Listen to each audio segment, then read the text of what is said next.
प्रिय ग्राहक, नमस्कार। इस वीडियो के जरिए हम आपको ये बताएंगे कि आप उद्यम आधार के लिए कैसे रजिस्टर कर सकते हैं। सबसे पहले आप udyamregistration.gov.in वाले वेबसाइट में जाएं और रजिस्टर करने के लिए इस बटन पर क्लिक करें। इसके बाद आपको स्क्रीन पर एक फॉर्म नजर आएगा। इसमें आपसे आपका आधार नंबर और आपका नाम पूछा जाता है। ध्यान रखें, अपना नाम ठीक वैसे लिखें जैसे आपके आधार कार्ड में लिखा गया है। इस सेक्शन में आपको बस इतना ही पूछा जाता है कि जो भी इंफॉर्मेशन यानी जो भी डिटेल्स आपने ऊपर टाइप की है वो सही है कि नहीं। यहाँ अपनी सहमति देने के बाद आप इस बटन पर क्लिक करें। इसके बाद आपके आधार कार्ड से जो नंबर लिंक्ड है यानी आपके आधार कार्ड से जो नंबर जुड़ा हुआ है उस नंबर पर एक OTP भेजा जाएगा। उस OTP को यहाँ डालें और उसे सत्यापन करें यानी कि उसे वैलिडेट करें। आधार कार्ड का वेरिफिकेशन होने के बाद आपसे आपके संगठन का प्रकार पूछा जाता है और आपका पैन नंबर भी पूछा जाता है।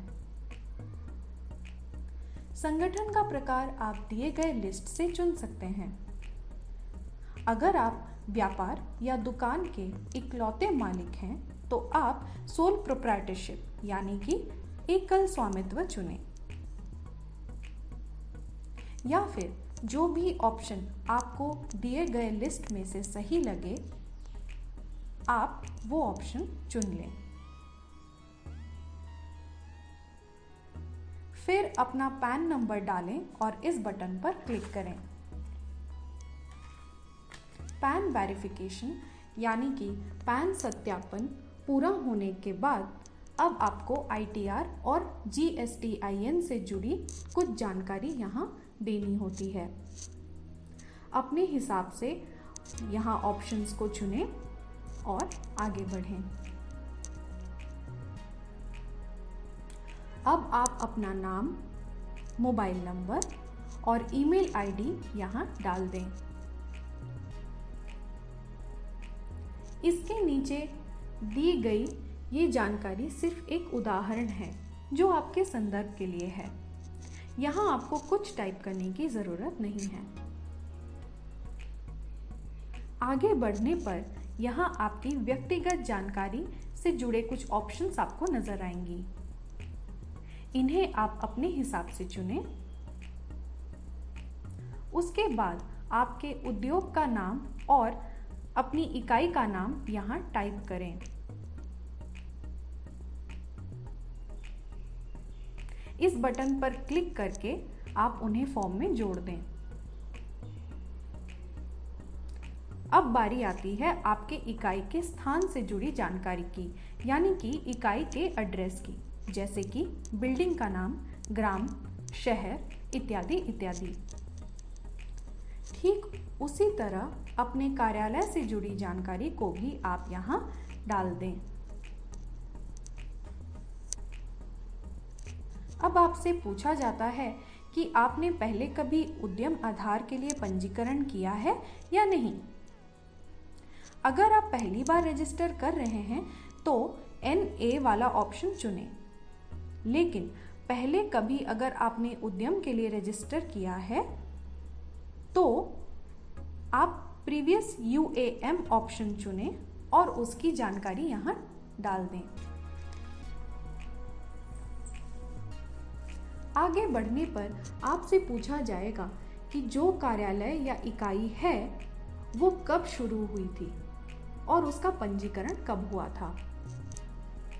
पंजीकरण की तारीख आप यहाँ डाल दें। उसके बाद पूछा जाता है कि आपके कार्यालय में उत्पादन या फिर आपके इकाई से व्यापार शुरू हो चुका है कि नहीं।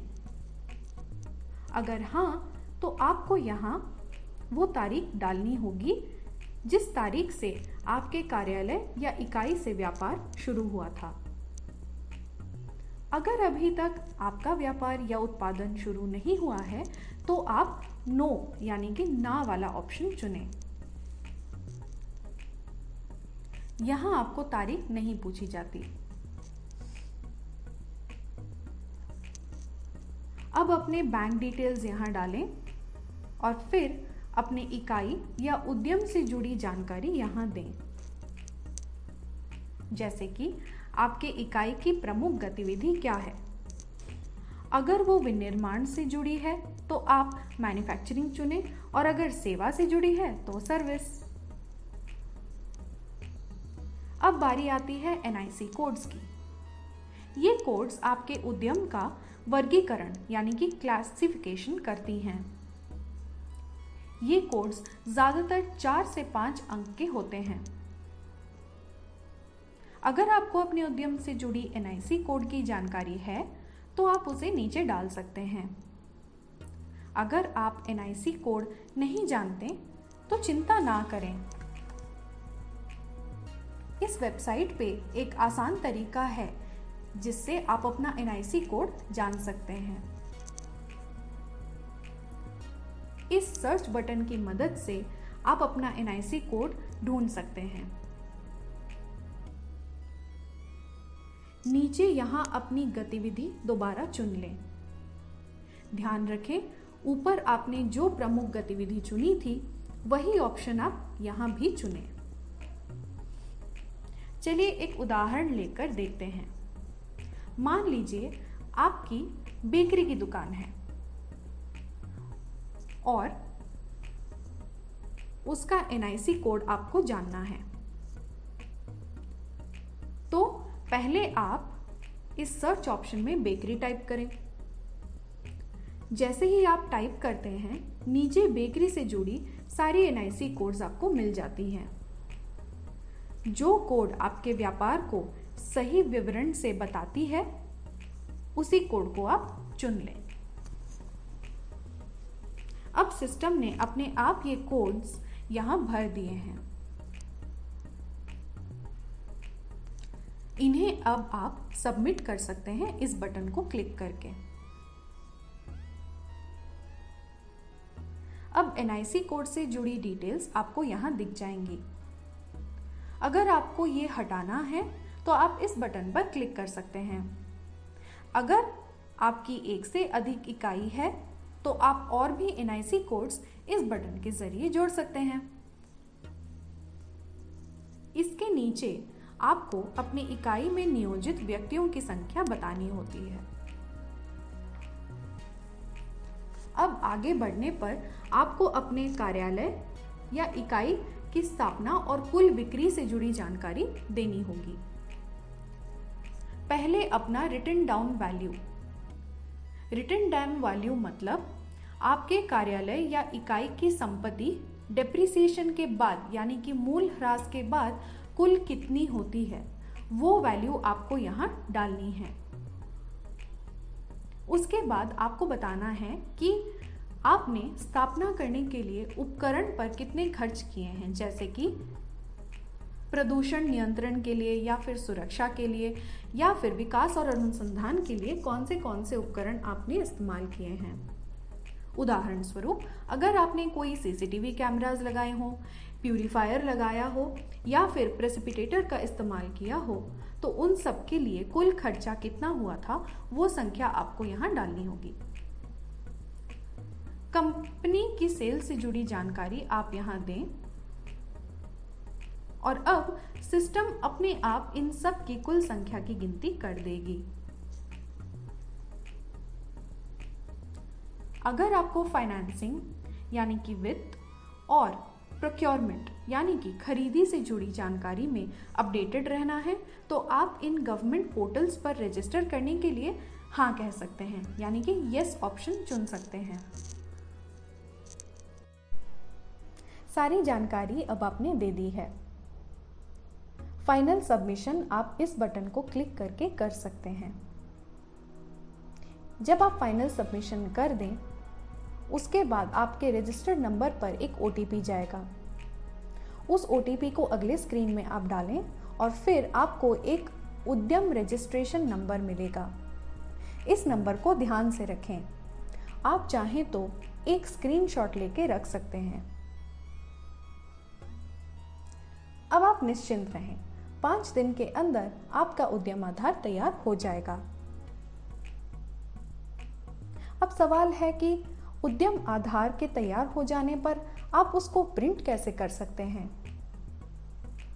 इसके लिए आप दोबारा उद्यम आधार के वेबसाइट पे जा सकते हैं। यहाँ वेरीफाई और प्रिंट का ऊपर आपको एक टैब नजर आएगा, उस पे जाएं और फिर उसके नीचे आपको कई ऑप्शंस दिख जाएंगे। उनमें से प्रिंट उद्यम सर्टिफिकेट वाले ऑप्शन को चुनें। फिर अगले स्क्रीन में आप अपना उद्यम रजिस्ट्रेशन नंबर डालें और अपना रजिस्टर्ड मोबाइल नंबर भी। फिर आप OTP किस जरिए पाना चाहते हैं उसे चुनें और वैलिडेट एंड जनरेट OTP पर क्लिक करें। आपके फ़ोन में जो OTP मिलेगा उसे अगले स्क्रीन में डालें और सिस्टम आपको सर्टिफिकेट वाले स्क्रीन पर ले जाएगा, जहां से आप प्रिंट करवा सकते हैं। अब आप उद्योग आधार की मदद से अपने व्यवसाय को उड़ान पर वैलिडेट कर सकते हैं।